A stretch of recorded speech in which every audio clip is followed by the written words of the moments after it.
The results of Ontario's 44th general election show less than half of registered voters chose to exercise their franchise. With such a poor turnout, at what point do elections reflect the will of the people? And to what extent can we re-energize democracy in Ontario? Let's discuss with Karim Bardeesy. He is Executive Director of the Dais at Toronto Metropolitan University.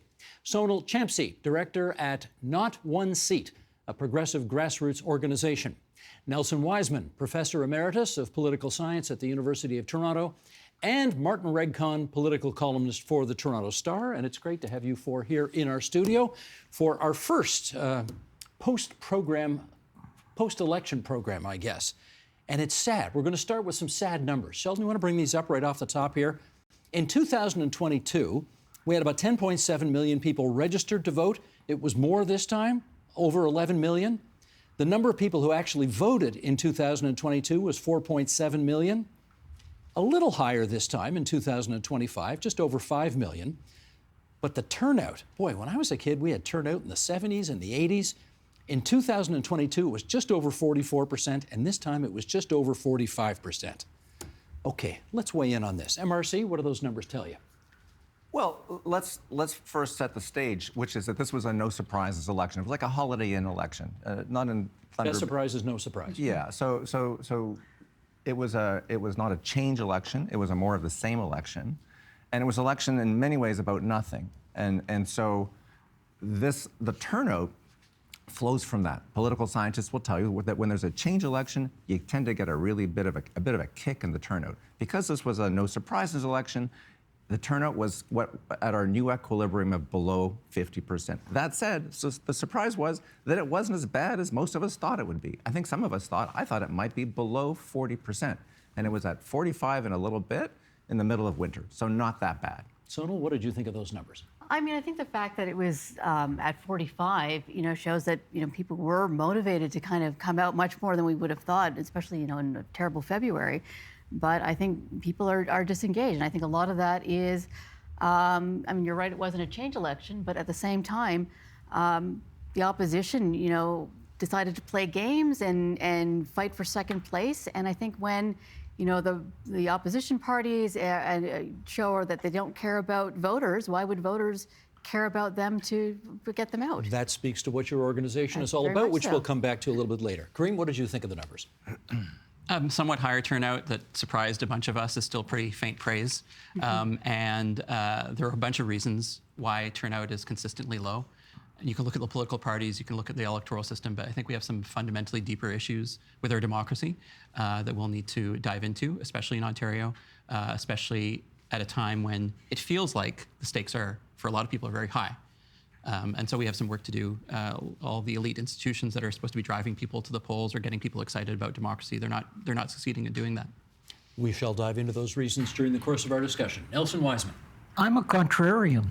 I don't think low turnout is the big issue that many people make it out to be. And I don't think it's a threat to Canadian democracy, because I think democracy is a much broader spectrum of factors and institutions like courts, the operation of legislatures, of free and independent media, those things. About this specific turnout, I did notice that commentators were expecting a lower turnout. I wasn't sure. I thought it would be around what it was because it was consistent with last time. I agree about the winter. Steve, you mentioned when turnouts were in the 70s and 80s. I don't recall when they were that high in Ontario. And if you compare Ontario to other provinces, you'll see Ontario and Alberta is breaking away from it now, have consistently had lower turnouts than in other provinces. Why should we, okay, be the contrarian, I like that, but why should we not be mortified by the fact that more than half the people don't want to vote? What it tells me is that a lot of people think it either doesn't matter who you vote for, or that the quality of their life is not going to change significantly. And this speaks to the idea of change. If they think really big issues are at play and they want to get rid of somebody, as a lot wanted to get rid of Trudeau, you'll get a higher turnout. As a lot wanted to get rid of Harper, you'll get higher turnout. But otherwise, voter participation has trended down, I'd say, since the 50s. Yeah. But I think too that, I mean, if I think there were a lot of important issues in this election. I think, Ontario is in crisis in many ways. I mean, there's millions of people without a family doctor. The homelessness issue is much higher. Public education is crumbling. Our secondary schools are being underfunded. Lots of programs have to be canceled. So there were big issues, but I think to what you're saying, it's like people didn't think any of it was going to change, because if you're going to vote for, and I mean, yes, this is what my organization is about, but if you're going to vote for change and no one's offering any, or no one's offering a path towards successfully changing anything, like, why go out and vote at all? Let me pick up on that with Martin. You had 3 of the 4 major party leaders come to TMU to do your democracy forum. Could you infer that people didn't show up to vote in the numbers that they used to because they just didn't believe that the opposition leaders would be any better than the guy who's in there now? I think that's true. I think people believe that. I think many of the people that perhaps you talk to or you interact with believe that the province is in crisis too. So there are all kinds of belief sets. Without trying to get too abstract here, it's hard to extrapolate from ourselves. I think if people really thought the province was in crisis, they would have turned out in bigger numbers. So I think, to be fair, in relative terms, the province isn't in a huge crisis. I would say that Ontario did have a big turnout in 2018 because that was a change election. It went back above 50%, I think it was 57% or so, to get rid of Kathleen Wynne, to throw the bums out. Forgive me, Ms. Wynne. But in Alberta, one of the reasons, Nelson, that you're right, that election turnouts are so low in Alberta is that for the longest time, even today, it was a one-party state. Exactly. I don't mean that in a North Korean way, but there was no significant opposition. Steve, just to answer your question, though, I do think some of the opposition parties do offer pathways to change. They just aren't able to connect with voters. Well, yeah, and I think they can't connect with voters, and they can't simply because it didn't look like anyone was going to win. I mean, both the Liberals and the NDP, and of course the Green Party were, very low in the polls. I mean, no one expects the Green Party to win from 2 seats. Let's be realistic, but they're very down in the polls. They're not. None of the 3 parties were offering anything interesting or anything very different from one another. And I think everyone knew from the outset that the vote was going to split, and yet none of the opposition leaders decided to do anything about vote splitting. Let me pick up, okay, I'm going to come to that later. I want to pick up on the polling angle here. And to that end, Sheldon, can I get you to bring up stat board number 2 here, how people voted? We want to compare essentially how people voted in this election compared to 2022, 2.5 years ago. The Progressive Conservatives in the previous election got almost 41% of the vote. They got almost 43% of the vote this time. The New Democrats, they went down quite a bit, actually. They went from 23.74 down to below 19%. Still managed to be official opposition, though. The Liberals, almost the exact same vote as the NDP in the last election. They actually went up a lot this time, but didn't get very many more seats for all of their troubles. And the Greens lost about a point and change. And there's Bobby Ann Brady at the bottom. Boy, she represented 60% of all the independent votes that took place there. I guess one of the points, okay, a bunch of points to make here. Karim, let me go with you first on this. The polls during this election campaign barely moved at all. I mean, really didn't move at all. It was Conservatives in first by a lot all the way through. NDP and Liberals sort of fighting for second, and then it sort of clarified itself. Greens down there in last. I don't know how many voters I talked to who said, why am I going to bother voting? I know who's going to win. Polls haven't moved. I don't care who comes second. So why should we get out there? How much of a factor is that? Yeah, I think that's a real thing. One of the things that this Conservative Party has succeeded in doing, and whenever you have a party that sort of dominates one ideological space and you've got a split on the other side, is the progressive Conservatives in Ontario have done a really good job at this, of kind of keeping the opposition parties equal so that one isn't too far ahead of the other, and they can do that by doing regional attacks. They can pick issues that kind of have the parties fighting with each other. So I think that's a real thing. If voters, they experience this individually as well. At the Dais, we do a lot of work with students. We had a project with an organization called the Democratic Engagement Exchange to do voter mobilization on campuses across Ontario with Elections Ontario. And you have to go where people are and actually show them what it means to actually cast your ballot. You actually have to show them that this is what's happening, this is the broader system, and you can have a voice. Now, does that voice mean a change in government? Not necessarily. Does that voice mean that you can have some form of representation? Maybe yes. I mean, you mentioned Bobby Ann Brady. Those voters in Haldeman, Norfolk knew that they were not going to get a government member, or for that matter, an opposition party member, but they felt some identification with that, with Ms. Brady. Political entrepreneurs, politicians who are working hard to do politics a bit differently, or using media differently, can cut through. Sometimes the party leadership is a bit more cautious in that respect.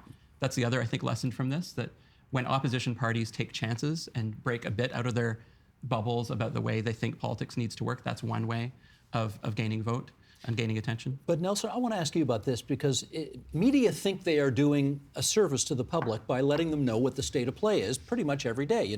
Here's what the polls say your voter intention is today. And pretty much every day of the campaign, you've got somebody putting new numbers out there.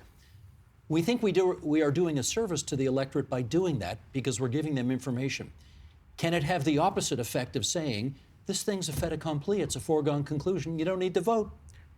Well, I think political junkies knew that, but a lot of the public just doesn't tune into politics. They're watching the Food Channel. They're not watching the Agenda or the Golf Channel, and they've got to go pick up their kids. Their concerns are their daily life. I think it's also helpful to put Ontario again in comparative perspective. Ontarians historically have been more oriented to federal politics than provincial politics. There could be various reasons, including the fact that Ontario has a disproportionate number of immigrants and recent arrivals. But there's also the fact, and I grew up in Manitoba, is that in Manitoba, provincial politics are covered in the local media. Here, I can read the Globe and Mail maybe for 3-4 years before I run into the name of a backbencher. I'll run into the names of the leaders and the premier, of course, but that's inconceivable in Nova Scotia. So, and when you're outside of Ontario, the center of the country, you're much more sensitive to the fact that you're not in the center. And Ontarians think, oh yeah, what politics is about is what's going on federally. And my whole experience as an immigrant has been living in Ontario. Karim. Where voters get their information from is so crucial. Just to pick up on Professor Wiseman's point, I survey my students every semester about where they get their information. And there's a good engaged subset of students who go to TVO, who go to the Agenda, go to other kind of what you might call more trusted news platforms, the Star, the Globe and Mail, CTV and CBC. The two most common sources, and this is somewhat scientific, and we also have some Dais research that's more scientific. The Dais research shows that Instagram and YouTube are among the most common sources for news. TV news, though, is still quite high. But within those kind of online platforms, the ones that come up for my students are CP24 on the one hand, very straight news, and 6Buzz. What is that? 6Buzz is a kind of a flashy, newsy website that just takes little pictures, little pieces of news that are happening out there, and kind of throws them online. It might have some, viral videos about some crime happening in the GTA, what a celebrity is doing. But then they'll throw up, Justin Trudeau, Doug Ford, Bonnie Crombie, Marit Stiles, and Mike Schreiner. There's no context to this news, and it's just people are scrolling through it. And so, media and politics are fusing like never before, but the kinds of sources of media that people are getting are just not conducive to that depth of engagement. Martin, I want your take on whether or not your attempt to inform the electorate as to the state of play in an election has a perverse effect of having people not show up to vote, because when one party's in first place by a big margin throughout the whole writ period, people think it's a foregone conclusion. When you said perverse, I suddenly felt guilty and like Jacques Hughes. But I think I would agree with you that it does have, it can have a discouraging effect. That's just fair. That's the truth. That doesn't mean any of us, and nor would you suggest, should suppress that perversity. I think I think Sonal would argue that those polling numbers could actually help people decide how to vote strategically for that relatively small number of people who do vote strategically, because most people don't. I mean, but just my point is that I think polling it can actually help people if it's a close election, if the numbers were closer. So let's not blame the perverse pollsters. I'm talking to him today. I'm going to call him perverse. That if it's a close election, those polling numbers can actually encourage people to vote. So that's just the way the ball. Let's explain what your group is all about, because you're in the strategic voting realm, right? Yeah, we are. I mean, ideally, what we would love to see is electoral cooperation, so have the parties work together as a united front against Doug Ford. But we knew from the outset that is a really difficult task. So then the next best option for us, because our focus is Doug Ford, our next best option was to try to unite the public again to vote strategically. And we weren't the only people doing this. There was a huge movement on TikTok for smartvoting.ca. Vote Well was big. There was a lot of talk about strategic voting. And there was a Nanos poll just before the election that showed that 3 in 10 Ontarians were intended to vote strategically. So I don't think it's a minority of people. I mean, it's a plurality, certainly. I don't want to get into the weeds on that, but I think strategic voting, if strategic voting was as effective as some of us would like it to be, you would have seen a much different result. I mean, I don't think strategic voting is enormously effective. I think it is a last-ditch attempt to do something because there is no other option. So how would you like to see the so-called 3 progressive parties cooperating more in order to take down Doug Ford? I think what a lot of people wanted to see, and we have an open letter up on our website right now, and we've had like a number of people sign, like hundreds of people have signed it so far, and almost all of them have been writing comments, which is interesting because I didn't expect this many comments, but almost everybody is so angry that the parties didn't field candidates strategically. Why is the NDP out in Scarborough where they don't get a lot of attention, except for Scarborough Southwest or in Etobicoke, where they don't get a lot of votes. Let me give a concrete example here. If you go to Parry San Muskoka, yes, that was a great example. The Conservative candidate won re-election. The Greens were just nipping at his heels, like really close behind, and had a Liberal and New Democrat candidate not run in that riding, and had the Green candidate enjoyed the votes that went Liberal or NDP, they would have won. And the Liberals got maybe 6% of the vote, and the NDP like maybe 2%. It was. And the Greens lost by 2. Yeah, and they lost by 2 points. It's infuriating because why are you fielding candidates there? I mean, I know the Liberal candidate there because we spoke to people in the Riding Association. They didn't have a local person and wanting to run in Parry San Muskoka, and the leadership parachuted somebody in. Why are you having someone who doesn't have any connection there? Well, first off, you've got to parachute somebody in because once the media publishes that you're not running a full slate, it communicates that you're not really running for government. Mm-hmm. Now, the theme of this show has been voter turnout. Mm-hmm. You're committed, your organization, if there's one thing that brings it together is to get rid of Doug Ford. Let me suggest where you might want to put your strategy. Sure. Which is in pushing for electoral reform. Yep. Had we had a ranked ballot, the outcome that you like would more likely have happened. I absolutely agree. And so, and you noted that the Liberal Party is the party that made the biggest gain. I was wrong. I thought that the Liberals were going to displace the NDP as the second party based on the polls. Because the NDP was dropping, Liberals are going up. That didn't happen. Because they have an inefficient vote. Yes. I mean, the Liberal vote is spread like butter on toast. The NDP vote is concentrated. Yes. It's a lump.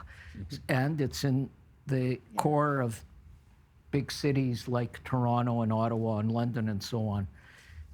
So the Liberals have more potential. The big threat now to the Liberals is that they could get squeezed out. If you look at all 4 provinces in Western Canada, the provincial Liberal parties aren't a factor anymore. Mm-hmm. They don't even compete. And this is now the 3rd election in a row that the Liberals have been the 3rd party. Mm-hmm. But the Liberal Party in Ontario hasn't supported electoral reform. We had a referendum on it a number of years ago, but the Liberal Party didn't speak in favor of it. I'm going to just quickly clarify on behalf of Stephen Del Duca that in the last campaign, the election of 2022, the official policy of the Liberal Party was to have a ranked ballot without a referendum. They were just going to go right to a ranked ballot. And I agree with you. I support a ranked ballot. I suspect you do. We might have a bit of a, we could debate that in eternity. But I think, electoral reform is a tough one because it's not going to happen anytime soon. Yeah, and I think the position we take is that electoral reform will not happen unless, I mean, certainly Doug Ford is not going to support electoral reform. But if the parties were to unite and take over government one time as a temporary merger, then they could do things that would be unpopular to do as one party, such as institute some form of electoral reform. And I mean, people all over the internet are coming at me saying, "Oh, we need this form of electoral reform." That we don't propose to be electoral reform experts, but I mean, certainly if we could change the government and have a coalition of people who are trying to work for better, then that would be a great opportunity to institute something. You know why it's never going to happen? I shouldn't say never. You know why it's not in the imminent future of this province? And Karim, you know this better than anybody because you ran for office once upon a time, and your chief opponent in that election was the NDP. Okay, so Liberals and New Democrats hate each other more than they hate Conservatives. Absolutely. So they can't work together to get rid of Doug Ford because they don't like the other guy any more than they like Ford. And we would like them to get over it because whatever happened, like, in in 2018 or 1957 or whenever it was that started this bitter war, get over it because nobody in the province cares. I think it happened two millennia ago when their DNA was formed. So I think it's a tribal enmity that will not be easily overcome. But you've been, this guy's been here, and I really want to tap into, you ran in Parkdale High Park, That's right. I think, a couple of elections 2022, ago? yeah. Okay. All right, then you have a very good and deep understanding of how Liberals and New Democrats have a bigger problem sometimes with each other than they do with the progressive Conservatives. So there's no prospect of them working together on this. Liberals are a broad tent brokerage party that brings together different interests. NDP tend to be more aligned around one set of interests. As Nelson was saying, Liberals in particular will look at Ontario and say, of course we're going to run someone in Parry Sound, Muskoka, or in southwestern Ontario. If you look at the regional splits, actually, this time is quite interesting. The Liberals who are thought to be dead in southwestern Ontario, those numbers are starting to pick up a bit more. Any riding that looks unattainable, a couple elections later, can be in your favor. Yeah. And so Liberals who believe in, who have a positive vision for government in a way that's, maybe a bit different than the other parties because they aspire to govern, but they aspire to be quite reformist as well. They're always going to show up. What you don't have in Ontario, except with one actually example we haven't talked about yet, is what you see in other provinces, which is some of the other forms of realignment. Some Ontario Liberals actually tried to force a realignment by recruiting Mike Schreiner to run for the leadership of the Ontario Liberal Party. So that would have created a new dynamic, maybe along the lines that Sonal is talking about. That it would, part of the effect of that, if Mike Schreiner had won for the Ontario Liberal leadership and won, that would have been quite devastating for the Greens. You do see this in other provinces where you have leaders and parties realign. I think the voters will decide after a third progressive conservative majority term what kind of realignment they will be forcing. I think they'll be interested in organizations like Sonal's. But also, I think you're going to see this kind of, again, grassroots media. You're going to have more celebrities showing up and being engaged politically. Bobby Ann Brady is a local celebrity in Haldeman, Norfolk. To the extent that candidates can break through and create their own media interest, to the extent that parties can recruit people who are not conventional politicians and stand for them, I think that's very interesting. You're going to might see more TV personalities, more media influencers who are going to be candidates. Whether that's a good thing or not, I'm not sure. I just know that that's where people are getting their information are from these very distributed sources of information. And those people who are influential online could break through and could become Can I just jump in quickly? There's no single unifying theory to improve voter turnout. But while we're on the question of splits, and Karim is right about, I think, celebrity, or what I would call high name recognition politicians. I think we would all agree, setting aside what anyone at home might think about Bonnie Crombie, she's a local celebrity in Mississauga, high name, high recognition, high profile. And yet she did not win her own seat. Yeah. But if the Greens and New Democrats had not been in that riding, she would have gone over the top because she was short by what? I think about 1,500 votes, plus or minus.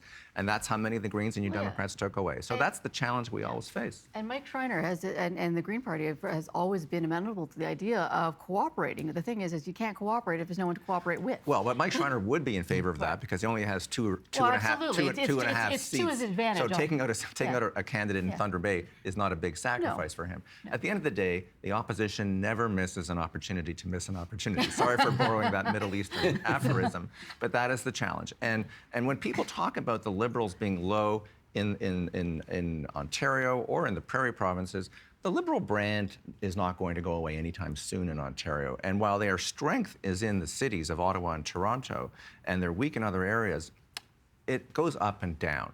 And the problem, the challenge that the NDP faces is that they have a ceiling. Yep. Barring 1990 redux and Bob Rae, who cannot be replicated and is no longer a New Democrat, they seem to have a ceiling in the number of seats that they can win. They cannot easily form a government, and they had 3 chances in the last 3 elections when the Liberals were in the penalty box, right? So the stars were in alignment, they couldn't do it. So the Liberals, at some point, which is I think what your organization wants to do, you were telling us, to get rid of Doug Ford, I don't think the NDP is going to be able to do that. And the Liberals, at some point, are going to have to rebuild. Yeah, I mean, the Liberals will rebuild and bounce back at some point. They've been too much of a force, but I mean, will it happen sooner or later? I mean, certainly they haven't done. The popular vote's at 30%. Well, that's sure, pretty significant. That's right. Well, it only took them 42 years to do it the first time. Well, true, right. And you know, you're right that the NDP also has a ceiling. And I think the difficulty is the NDP doesn't seem to realize that they have a ceiling. They come out every time saying, well, we were the opposition, so we are positioned to lead, even though they're third in the polls. And when you come to voters with this, you know, it's like it doesn't make sense. Nelson Wiseman. Well, I agree completely. Yeah. The NDP recognizes it has a ceiling. The NDP is not running to form the government. It knows, but it has to say it is. Mm-hmm. The NDP, however, sees itself as a powerful force if it can hold the balance of power. And that's what it did when David Peterson was in power, when the Liberals were there. So that's what the NDP is angling for, in my opinion. Right. Can I ask you a question about... Well, I'm just going to ask this directly. Many people believe that it was in the interests of the Conservative Party, in order to get reelected, to essentially suppress the vote. The fewer people that voted, the better for them. Do you think that's the case? Yes. But what was surprising is that the turnout this time, I think, was 1% higher than last time. It was. And so what did that tell me? Were issues important? Well, people, I think, don't think their access to health care is going to immediately improve if another party gets in, or even if the Liberals and the NDP had cooperated. The big issue hanging over the election, although it's not within area's jurisdiction, with the province's jurisdiction, was the tariff threat. But the province has no say, really, in what happens at the border or in international trade or tariffs. That's decided by the federal government. And what was the differences among the parties on fighting Trump's tariffs? Was anybody saying we should go along? Nobody. So, you know, that's an issue that hanged over the election. And Ford was very effective going down to Washington, using that footage in his ads. And he projected an image which I think really aided the Conservatives during this election campaign. If you go back to the last poll that looked at the approval rates for premiers, the last one I saw was December, Ford's was the lowest in the country. At the same time, his party was very popular. That's very, very unusual. Now, we haven't seen the most recent polls, but I bet Ford's numbers really went up. And one of the reasons is because he came across, in some ways, as more authentic, like shocked. I think his Captain Canada cosplay sort of, was effective. But at the same time, you know, I was reading an article in CBC's Sudbury over the weekend, and like people were in the north, candidates were knocking on doors and they were talking to the people there, and they're saying, well, you know, we want to vote Conservative just because, you know, we think they're going to win, and if we don't have a Conservative leader, we won't have a voice at the table. And I mean, I know that's not how it's supposed to work in government, but that's certainly how people are perceiving it to work. And I know the NDP are saying, well, yes, we're the opposition, we're going to hold the government to account. But you can't hold the government to account if they don't care. Let me jump in here. We've got a couple of minutes to go, and I want to put these numbers to you, Karim, and get your take on it. Doug Ford's party got 43% of the total votes cast. 45% of the eligible voters voted. So he got 43% of the 45%, which means Doug Ford has 100% of the power at Queen's Park on the strength of 19.35% of eligible voters. Do you find that problematic? If people don't like that system, if people don't like that result, they have choices.